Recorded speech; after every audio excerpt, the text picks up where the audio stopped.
NSIT निखारता है आपकी प्रतिभा को। NSIT, a place to imagine, invent and inspire. NSIT, अम्हारा, Bihta, Patna.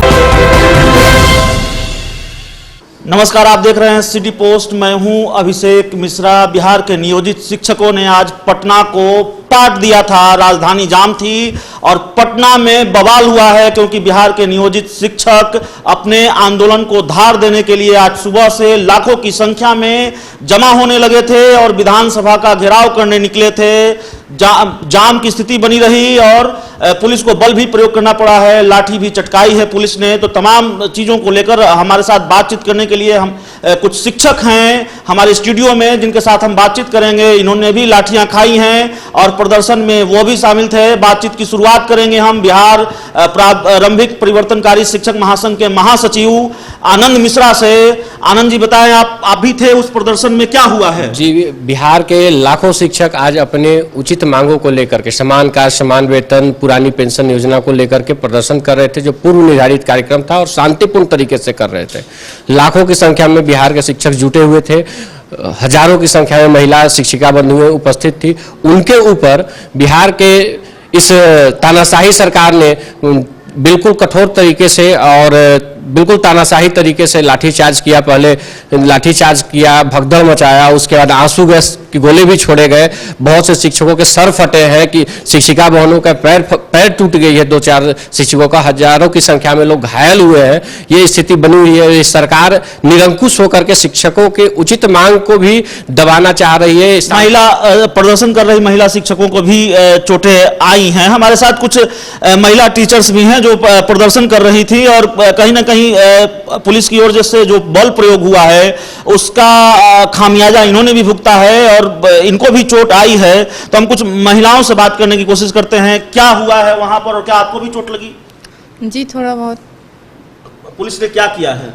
लाठी उन्होंने, हम लोग शांतिपूर्वक अपना कर रहे थे, बैठे हुए थे और उन्होंने लाठी मारना शुरू कर दिया, जिससे कि भगदड़ की स्थिति पैदा हो गई। और फिर इसी में असली गोले भी वो लोग फेंक के मतलब मार रहे थे, जिससे कि भगदड़ की स्थिति बहुत ज्यादा भयावह हो गई थी। रोड़ेबाजी की भी खबर है क्या? आप लोग की तरफ से पत्थर फेंके गए, पुलिस पर रोड़ेबाजी हुई है वहां पर? नहीं, हम लोग तो नहीं देखे अपनी नजर से, क्योंकि हम लोग भी भागने में लग गए ना, पीछे तो मुड़ के देख नहीं रहे थे। लेकिन इतने स्पीड में वो लोग खदेड़ रहे थे कि महिला जो थी वो लोग एकदम लगा कि अब गिर जाएगी, जैसे बहुत तेजी से वो लोग भाग रही थी। पुलिस ने लाठी चार्ज किया है? जी जी जी। ये कहे कि यह सब हुआ, विधानसभा का घेराव करने आप लोग जा रहे थे। शांतिपूर्वक हम लोग तो सर ये चाह रहे थे कि शांतिपूर्वक हमारा ये कार्य जो है सफल हो जाए, लेकिन इसमें जो पुलिस जो है, पुलिस अपना बल मतलब अपनाने लगी है, जिसके कारण भगदड़ हो गया और हमारे शिक्षिका जो हैं उनका पैर में चोट भी लगा। जो उसका कारण पुलिस ही है। जो नीतीश सरकार नहीं चाह रही है कि हमें हमारा जो मकसद हो वो हमारा पूरा हो सके। सुबह से आप लोग आए थे प्रदर्शन करने के लिए, पहले गर्दनीबाग स्थित जो धरना स्थल है वहां पहुंचे, उसके बाद वहां से विधानसभा को घेरने निकले थे, उसके बाद पुलिस ने लाठियां बरसाई। जी, वहाँ अच्छा खासा भाषण चल रहा था, शांतिपूर्वक, कुछ भी कोई दिक्कत नहीं था। सब महिला पुरुष जितने भी जो शिक्षक थे वहाँ शांतिपूर्वक इस कार्यक्रम को आगे सफल बना रहे थे।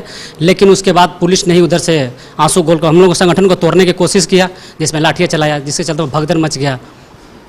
ये बात थी आज जो भगदड़ मची है या फिर पुलिस ने जो लाठी चार्ज किया है बिहार के नियोजित शिक्षकों पर, उसको लेकर हम बातचीत कर रहे थे। लेकिन बिहार के नियोजित शिक्षकों के समान काम समान वेतन का जो आंदोलन है उससे जुड़ा हुआ जो वाजिब सवाल है, हम उस पर वापस लौटेंगे और आनंद जी से बात करेंगे जो बिहार प्रदेश परिवर्तनकारी शिक्षक संघ के प्रदेश महासचिव हैं।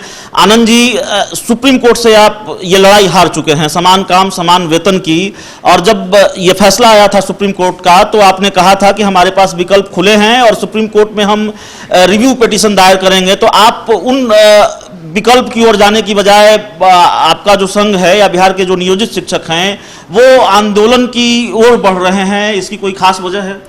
देखिए, बिहार सरकार सुप्रीम कोर्ट के हवाले से कह सकती है कि हम सुप्रीम कोर्ट से केस हारे हैं समान कार्य समान वेतन का, लेकिन उस केस में ही स्पष्ट निर्णय के रूप में कहा है सुप्रीम कोर्ट ने कि इनके आने के बाद बिहार की शिक्षा की गुणवत्ता में सुधार हुआ है, शिक्षा की स्थिति में सुधार हुआ है, शिक्षा का परसेंटेज में सुधार हुआ है और अगर बिहार सरकार चाहेगी तो इनको दे सकती है। तो एक सलाह के रूप में ही दिया, लेकिन सुप्रीम कोर्ट ने अपने जजमेंट में सलाह दिया है। तो एक लोक कल्याणकारी सरकार होने के नाते हम बिहार सरकार से उम्मीद करते हैं, ये लोकतंत्र की भूमि है और यहाँ पे बिहार सरकार तानाशाही तरीके से हमको क्रश करने का काम नहीं कर सकती है सुप्रीम कोर्ट के जजमेंट के हवाला दे करके। अगर सुप्रीम कोर्ट ने सलाह दिया है तो उस पर विचार करना चाहिए सरकार को। वो विधानसभा में जब क्वेश्चन उठता है कि सलाह पे क्या अमल कर रहे हैं, तो कहते हैं कि सलाह दिया गया है, कोई निर्देश नहीं दिया गया है। यानी हर काम करने के लिए ये लोकतांत्रिक जनता की चुनी हुई सरकार से हम ये आशा रखें कि सुप्रीम कोर्ट इनको आदेश देगा तब ये काम करेंगे। ये जनहित की बात नहीं है। बिहार के 1,97,00,000 बच्चे, गरीब घर के बच्चे हमारे विद्यालय में पढ़ते हैं। वैसे गरीब घर के बच्चों को सरकार नहीं चाहती है कि उनको शिक्षा मिले। हम शिक्षक अगर आधे अधूरे मन से पढ़ाई करवाएंगे, हमारा परिवार खुशहाल नहीं होगा, हम भूखे रहेंगे।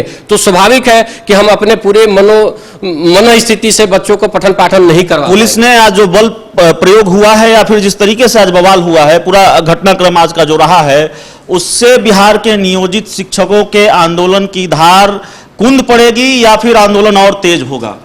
आज के जो दमनात्मक कार्रवाई की गई है, इससे बिहार के नियोजित शिक्षक बिल्कुल डरने वाले नहीं है। और इस तरह की गतिविधि अगर सरकार चाह रही है कि हम बिहार के नियोजित शिक्षकों को दबा देंगे, तो बिल्कुल दबने वाले नहीं है। जो शिक्षक साथी गिरफ्तार हुए हैं, जिस शिक्षक साथी का सर फटा है, सैकड़ों की संख्या में लोग घायल हुए हैं, उनका उचित इलाज होना चाहिए। और जो साथी गिरफ्तार हुए उनको तत्काल छोड़ा जाए, नहीं तो कल पूरे बिहार के जिला मुख्यालयों में सरकार का पुतला दहन का कार्यक्रम किया जाए। अंतिम सवाल है आपसे आनंद जी कि कुछ जो बिहार के राजनेता हैं, दिग्गज राजनेता हैं और बेहद कदावर नेता हैं, वो कहते हैं, जैसे उपेंद्र कुशवाहा रालोसपा के अध्यक्ष हैं, वो कहते रहे हैं कि हम नियोजित शिक्षकों के साथ हैं। और आज जीतन राम मांझी पहुंचे थे आपके मंच पर और उन्होंने कहा कि अगर मेरी सरकार होती तो मैं समान काम समान वेतन की मांग को मान लिया जाता। जो हमारे पास जानकारी है कि उन्होंने ऐसा कहा है। तो जब बिहार के नेताओं की तरफ से इस तरह के बयान सामने आते हैं, उन बयानों को बिहार के नियोजित शिक्षक कितनी गंभीरता से लेते हैं या फिर उन बयानों पर कितना भरोसा है? देखिए, आपके रिपोर्टर उस समय उपलब्ध थे जिस समय माननीय पूर्व मुख्यमंत्री जी ने बात को रखा और जनता के तरफ से जी उन्होंने उस बात को देखा भी और जनता की मन स्थिति को उन्होंने रीड किया भी होगा। आपके चैनल, आपके कैमरा में आया भी होगा।